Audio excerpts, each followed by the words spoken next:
नारायण सत्यनारायण श्री सत्यनारायण कथा भक्ति गीत माला चतुर्थ अध्याय साधु वैश्य की कथा सत्य की परीक्षा और भक्ति का प्रसंग।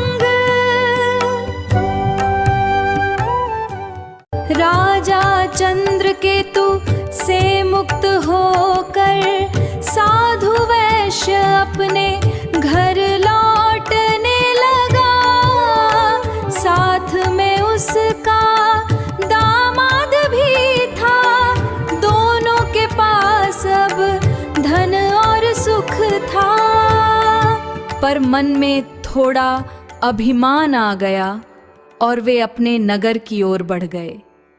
मार्ग में एक दंडी स्वामी मिले, सरल रूप में शांत खड़े मिले। उन्होंने साधु से पूछा विनम्रता से, बताओ नाव में क्या लेकर जा रहे हो।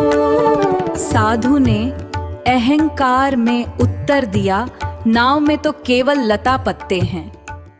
दंडी स्वामी ने शांत होकर कहा, तुम्हारी बात सत्य ही हो जाए।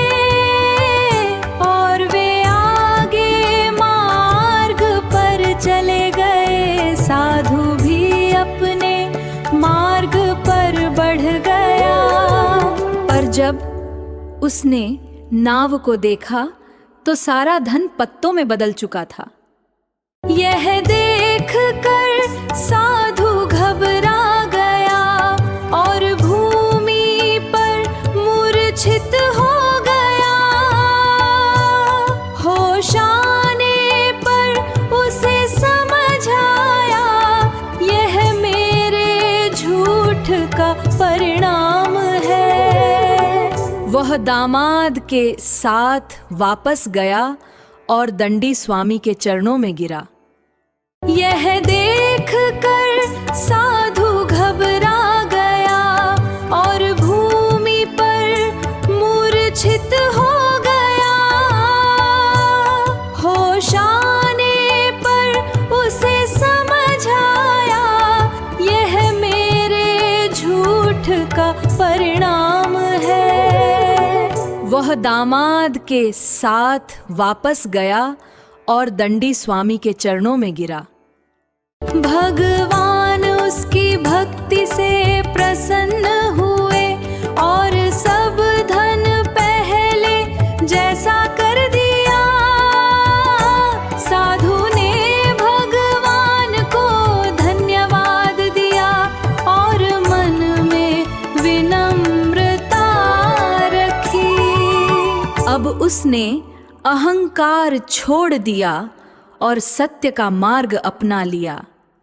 अब वे अपने नगर के पास पहुँचे और घर संदेश भेज दिया गया। घर में सत्यनारायण कथा हो रही थी।